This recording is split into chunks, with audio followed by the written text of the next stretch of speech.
Magandang umaga po sa inyo mga kapamilya. Ako po si Father Jao. Tayo na pong magkapit pandasal. Sa labas po ng aming bahay doon sa Bilibid kung saan ako naglilingkod, may isa pong lolo na nagwawalis ng kalsada tuwing umaga. Ang haba ng kalsadang kanyang winawalis. At minsan, hindi lang ito ang kanyang ginagawa. Pati ang mga damo sa paligid ay binubunot din niya. Alam nyo, wala siyang bayad. Si Tatang po kasi ay isang inmate sa Bilibid. At ang paglilinis ang isa sa naiatas sa kanyang responsibilidad. Minsan po nagkakwentuhan kami. Sabi niya, kahit mahirap at walang bayad ang kanyang ginagawa, ay natutuwa na rin siya. Therapeutic daw kasi ang kanyang gawain. Bukod sa may exercise na siya araw-araw, ang paglilinis daw ng kalsada ay parang paglilinis na rin niya sa kanyang mga nagawang pagkakamali.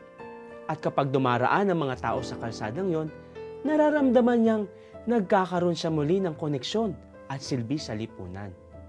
Mga kapamilya, simbang gabi na ha, maaari bang simulan na rin natin ang pagwawali sa kalsadang daraanan ng Panginoon? Ang kalsadang yan ay walang iba kundi ang ating mga puso. Tanggalin ang mga nakaharang na inggit, katamaran at iba pang makasasagabal sa pagdaan ng Panginoon. Bunutin na rin ang ilang mga tumutubong galit sa tabi-tabi ng ating puso.